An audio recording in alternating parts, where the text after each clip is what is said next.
Forum Info TV, votre web télé qui vous informe.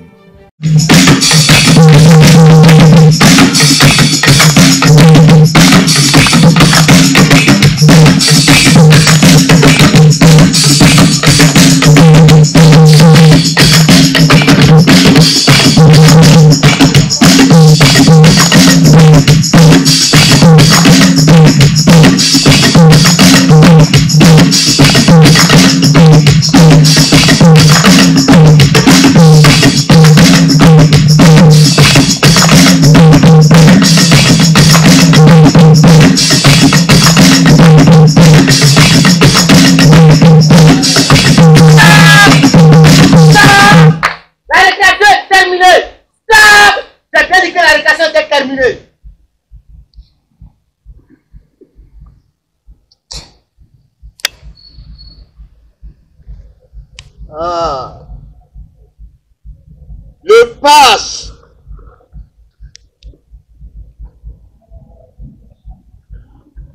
Le pass.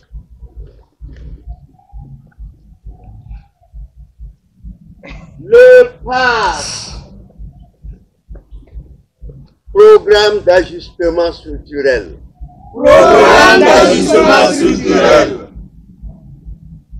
Le programme d'ajustement structurel est une convention imposée aux pays africains par les institutions de Bretton Woods, notamment la Banque mondiale et le Fonds monétaire international FMI, qui consiste à privatiser les sociétés africaines.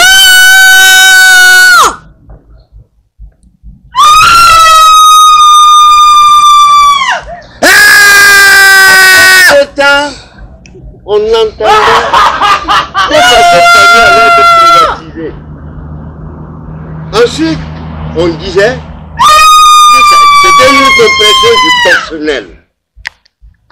Quand les travailleurs ont compris la vérité, ils se sont mis au travail et ont fait des propositions à l'État burkinabé.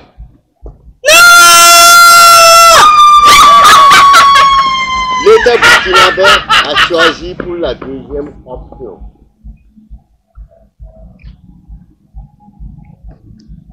Ils ont choisi donc de compresser le personnel. Toutes les propositions étaient rangées dans les tiroirs et les travailleurs ont subi des compressions sauvages sous haute surveillance militaire. Les syndicats et les représentants du personnel s'accordent avec l'État burkinabé pour sauvegarder les emplois existants.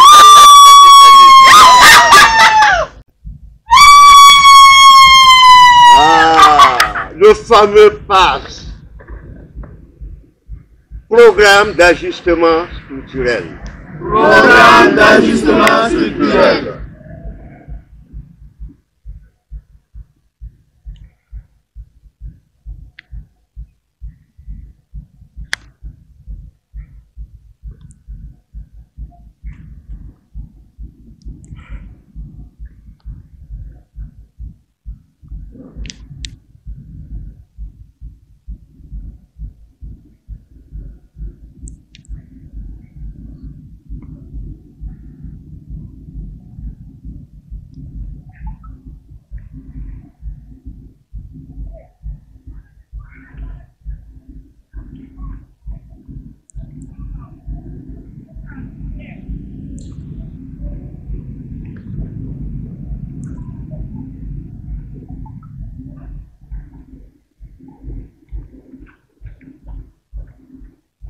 Logo Patrice! Logo Patrice!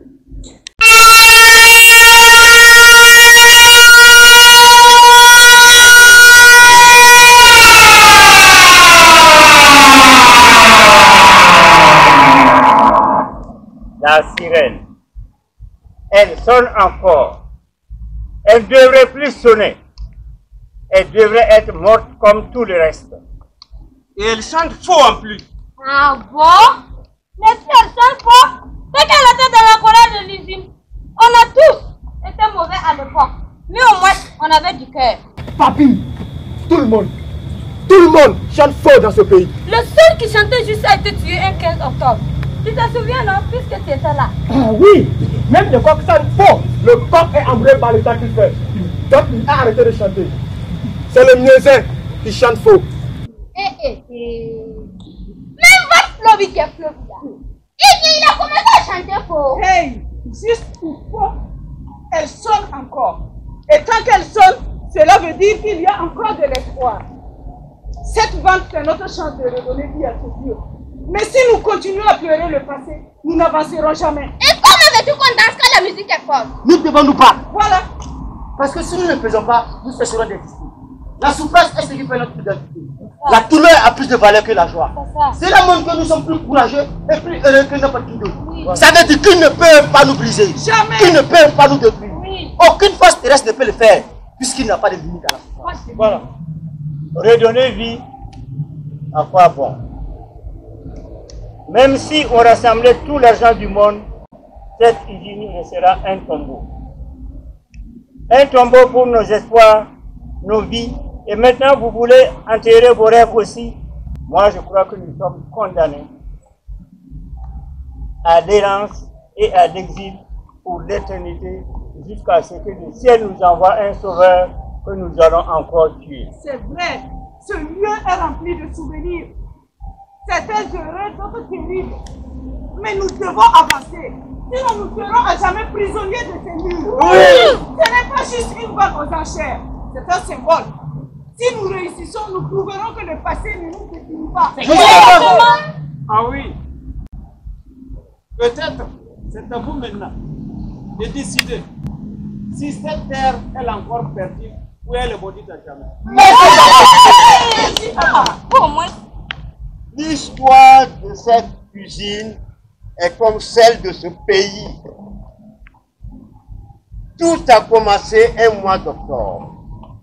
Un 15 octobre. Le jour où notre espoir a été piétiné. Je me souviens, c'était un après-midi calme. Un après-midi où des frères se sont retournés les uns contre les autres. Un après-midi où le destin de cette terre a été scellé dans le sang. C'était le 15 octobre 1987. Ah oui, il y a eu le 15 octobre. Mais pour nous les gens de Goudou aussi, il y a eu le 27 octobre. 27 octobre, 6 heures du matin, à Bourara, Bourara, il y a une photo. Viens, hallo, tu sais pas. Ah, après, il y a un taboucar, il y a un léon et un jamari, il y a un machine, le léon pas y est. Le léon est un sahara, il y a un sankaram, pareil, une jamari.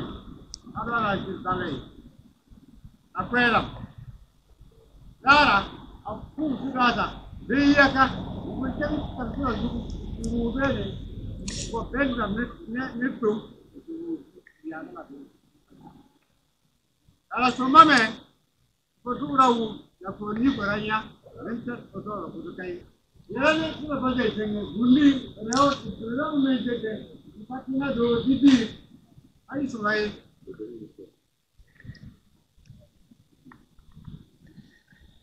Avant cela, nous avions des rêves. Des rêves pour nous-mêmes, des rêves pour l'usine et des rêves pour le passé.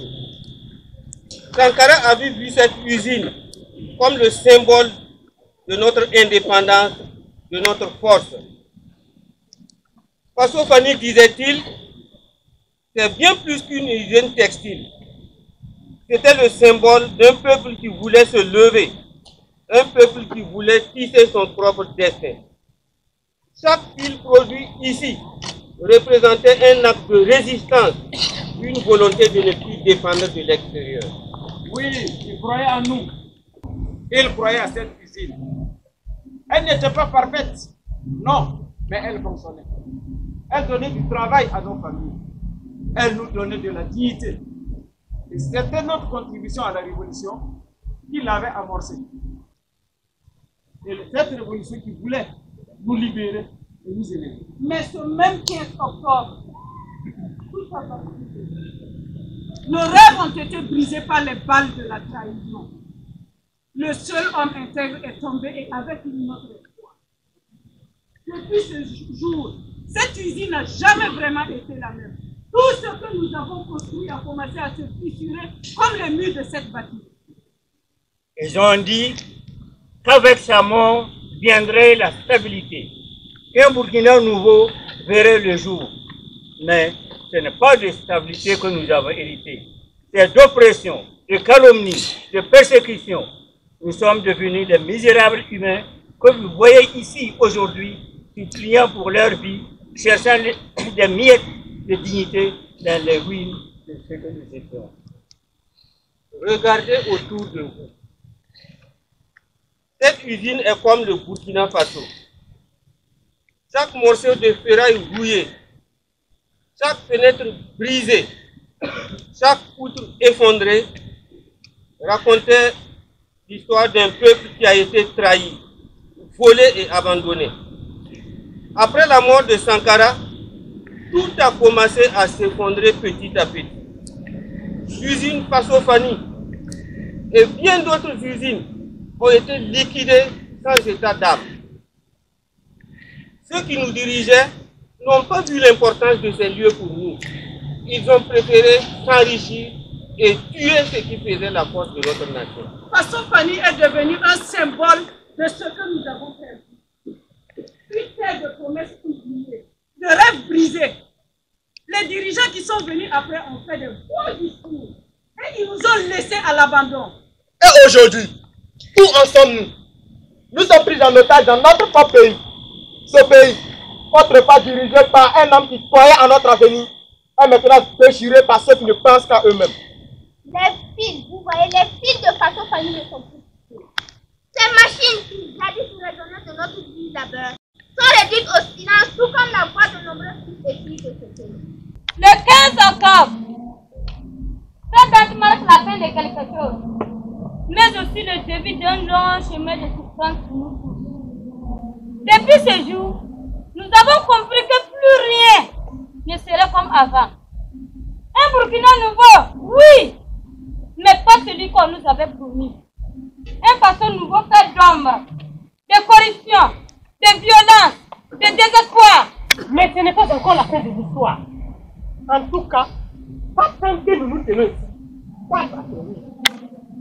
Faso-Fani est peut-être à l'image de ce pays, mais elle peut être aussi le symbole d'une renaissance. Et si nous avons vécu ici, c'est que nous avons encore une chance de reconstruire tout ce qui a été détruit. Une chance d'honorer la mémoire de tous ceux qui sont morts. Non pas simplement le passé de Jésus, mais en construisant un avenir. Nous sommes peut-être des misérables aujourd'hui, mais nous avons encore la force de nous battre. Oui, parce que ce pays, ce Faso, ce n'est pas seulement une terre de souffrance. C'est une terre de lutte, oui, une terre de résistance. Oui. Et tant qu'il restera des hommes et des femmes pour se tenir debout, alors nous avons encore de l'espoir. Oui, nos beaux patrices, nos beaux patrices.